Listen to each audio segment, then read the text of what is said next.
What would you have asked the president last night if you were in the press corps? Well, about health care, that was a big thing. Mr. President, the CBO says that a minimum $240 billion annual deficit with your health care plan. You're saying you're going to reduce deficits. What do you say about the CBO numbers? I would have then said the Heritage Foundation commission an independent body, the Lewin Group, to run out and do an analysis of the House plan, and they have found that 83 million Americans would lose their private health insurance and be forced onto the public option. You say people will be able to keep their private insurance, yet the House plan says that, and he said last night he unwittingly did this or did it on purpose. He attacked the profit of insurance companies.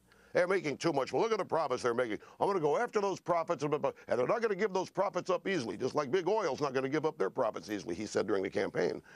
Well, if you take the profit out of any private sector business that has to compete with the government, guess what? Private sector doesn't exist. The government doesn't have to worry about a profit. So if he's going to attack profit in the insurance agencies and the companies, they're gone. Businesses already want to offload a lot of their health care plans to this public option. So this group, Mr. President, 83 million will lose their private health insurance. You say nobody will. What's the disparity? I would have also asked for a follow-up after he accused doctors of doing unnecessary surgeries and organ removal to line their pockets. I think that comment, unremarked on by most so far, now may have been during the day today, but he's asked a question and he lays into pediatricians. Well, we're going to do it smarter. We're going to do it more efficient. You take your kid in, sore throat, repeated sore throat. Doctor says, here's the reimbursement fee schedule. Oh, I get this for a tonsillectomy, so I take the tonsils out, even if they don't need to come out. Well, for one thing, a pediatrician doesn't take the tonsils out. The pediatrician recommends a surgeon. Pediatricians are not surgeons, for the most part. So we'd have to get a kickback from the surgeon. But just to accuse doctors of doing unnecessary things for profit, for fee, doctors do a lot of unnecessary things, but it's because of malpractice suits. They do all these unnecessary tests because there are lawyers out there waiting to jump on any of them who misdiagnose or don't diagnose something. So that's why there's all these costs. You really want to cut costs in health care? Tort reform. Put limits on damages in malpractice cases. There are limits. Well, there aren't enough. All right, well, you know what? I could throw a figure out. I could say we are wasting $1 trillion a year in healthcare costs just on malpractice and not doing tort reform.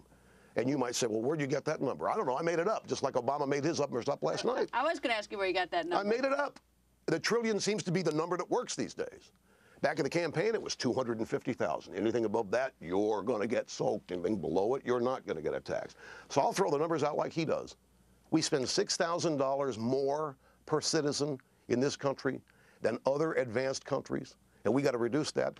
Does he not understand this is the best healthcare system in the world, the best cost things? The American people, because of our exceptionalism, expect the best. I'm not saying there aren't efficiencies and savings to be made here, but I'm getting sick and tired of being compared.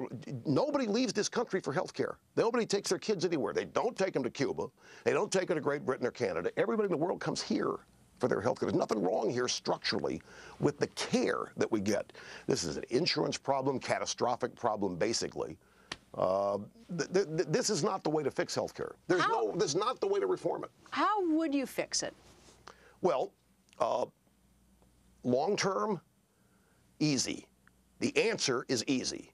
Health care, other than catastrophic, accident, severe illness, health care's got to be priced the same way a hotel room is or a car is. You want to stay at the Ritz, you pay for it. You want to stay at a Motel 6, you pay for it. We don't have insurance for hotels. We don't have insurance for airplane travel. We have it for health care because the government's been paying it, or insurance companies been paying it for 50 years. People have now assumed it's their right to have it because they're Americans.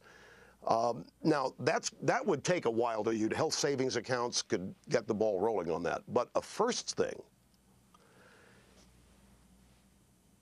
catastrophic insurance is what the government ought to provide, or what people, that somebody, the ordinary, everyday doctor visits, checkups and so forth, pay for it yourself or go buy your own policy that you can afford that covers what you want covered if you don't want to pay for it yourself.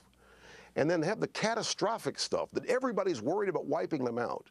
You would save so much money